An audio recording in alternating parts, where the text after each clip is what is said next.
చికిరి చికిరి సాంగ్తో అసలు రామ్ చరణ్ గారు సోషల్ మీడియాని ఒక రేంజ్లో ఆడుకుంటున్నాడు. అసలు ఎక్కడ చూసినా చిన్న పెద్ద ముసలి ముతకాని లేదు, లేడీసా జెంట్సా అని లేదు, అందరితో కూడా ఆ స్టెప్ వేపిస్తున్నారంటే రామ్ చరణ్ గారి సాంగ్, ఈ చికిరి సాంగ్ ఏ రేంజ్లో సెన్సేషన్ అవుతుందో మనకి ఇప్పటికే అన్ని సోషల్ మీడియా ప్లాట్ఫామ్స్లో కనిపిస్తుంది. అది ఇన్స్టానా, ఫేస్బుక్కా, ట్విట్టరా, ఎక్కడైనా కానివ్వండి, మొత్తానికి ఒక రేంజ్లో ఆడుకుంటున్నారని చెప్పాలి. ఎస్పెషలీ కొంతమంది సెలబ్రిటీస్ కూడా దానికి స్టెప్ వేస్తూ వాళ్ళు రీల్స్ కూడా చేసి సోషల్ మీడియాలో పెడుతున్నటువంటి పరిస్థితి. చికిరి సాంగ్ ఎలా ఉంది ఏంటి అనేది మనం ప్రత్యేకించి చెప్పాల్సిన అవసరంలా.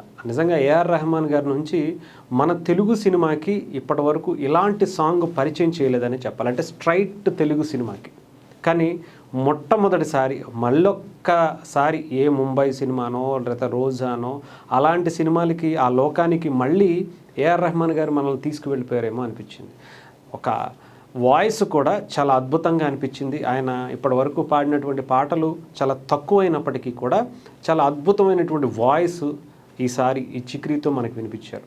ఇకపోతే రామ్ చరణ్ గారి డాన్స్ గురించి ప్రత్యేకించి చెప్పాల్సిన అవసరం. ఆ చిన్న చిన్న స్టెప్స్తోనే చాలా అద్భుతంగా ఆయన పర్ఫార్మెన్స్ చేసి చూపించారు. అంటే ఆ కింద కూర్చుని చేసేటువంటి ఆ డాన్స్ అయితే ప్రతి ఒక్కళ్ళు ఏ ప్లాట్ఫామ్ చూసినా, ఏ సోషల్ మీడియా చూసినా, ఏ రీల్ చూసినా సరే దాని గురించి ఒక 10 రీల్స్ చూస్తే ఒక 5-6 రీల్స్ ఆ సాంగ్ని ప్యారడీగా చక్కగా హ్యాపీగా ఎంజాయ్ చేస్తూ చేసినవే. సో దీనికి సంబంధించి రికార్డ్స్ కూడా ఆ రేంజ్లోనే వెళ్ళాయట. ఇప్పటి వరకు మన సౌత్ సినిమా ఇండస్ట్రీ నుంచి టాప్ 1లో ఈ సినిమా చికిరి చికిరి సాంగ్ కొనసాగుతున్నట్టుగా కనిపిస్తుంది.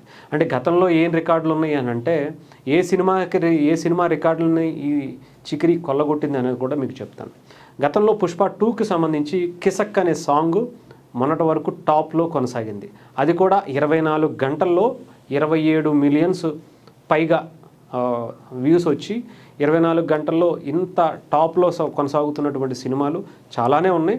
దాన్ని అన్నిటినీ కూడా వెనక్కు నెట్టుకుంటూ కిసక్ సాంగ్ ముందుకు వచ్చింది. ఇప్పుడు రామ్ చరణ్ గారి చికిరి సాంగ్ అయితే కేవలం 12 గంటల్లోనే ఆ రికార్డుని 24 గంటల్లో ఉండేటువంటి 27 మిలియన్స్ రికార్డుని 12 గంటల్లోనే చెరిపేసి 29 మిలియన్స్కి పైగా ఈ చికిరి సాంగ్తో తన ఖాతాలో వేసుకుందని చెప్పాలి.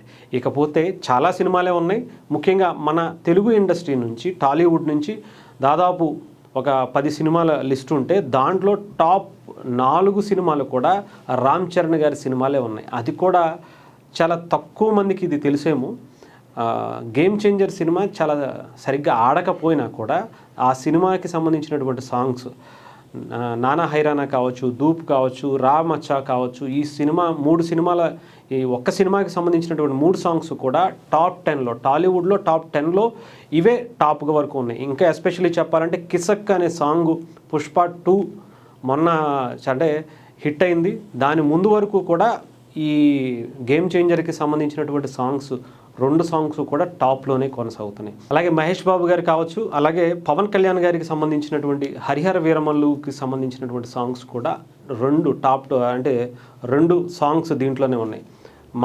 మాట వినాలి అనేది ఒకటి, అసుర గణానికి సంబంధించినటువంటి ఒక సాంగ్ హరిహర వీరమల్లులో. అలాగే జూనియర్ ఎన్టీఆర్ గారికి సంబంధించి దేవరా నుంచి చుట్టమల్లే వచ్చాడు అనే సాంగు అది కూడా ఉంది. సో మొత్తానికి రామ్ చరణ్ గారు ఆయన స్థాయి ఏంటో ఒక్కసారిగా మరొకసారి రుజువు చేసుకుంటూ వచ్చినటువంటి చికిరి సాంగ్ని చూడొచ్చు. డెఫినెట్గా అంటే రామ్ చరణ్ గారిని అందరి హీరో అభిమానులు కూడా అలరిస్తారు, దగ్గరగా చూసుకుంటారు. ఒక వాళ్ళ హీరో ఎలా ఇష్టపడతారో వాళ్ళ హీరోని అదే రకంగా రామ్ చరణ్ గారిని కూడా ఇష్టపడతారేమో అనిపించింది. ఎందుకంటే ఏదో ఒక మెగా అభిమానులు మాత్రమే చూస్తేనే ఇంత రికార్డులు వచ్చేసి ఇంత సోషల్ మీడియాలో వైరల్ అయ్యేటువంటి పరిస్థితి ఉండదు. డెఫినెట్గా అందరి హీరోలతో రామ్ చరణ్ గారికి ఉండేటువంటి స్పెషల్ బాండింగ్ గురించి మనం ప్రత్యేకించి చెప్పాల్సిన అవసరం లేదు. అటు ప్రభాస్ గారితో డార్లింగ్ అని చెప్పి పిలుచుకుంటూ సరదాగా జోకులు వేసుకుంటూ ఉన్నటువంటి సందర్భాలు చూసాం. మహేష్ బాబు గారితో, అలాగే జూనియర్ ఎన్టీఆర్ గారితో ఉండేటువంటి ఆ చిన్ని చిలిపి గిల్లి కజ్జాలు కూడా మనం చూసాం. సో ఇవన్నీ కూడా రామ్ చరణ్ గారు అందరితో కలిసి ఉంటూ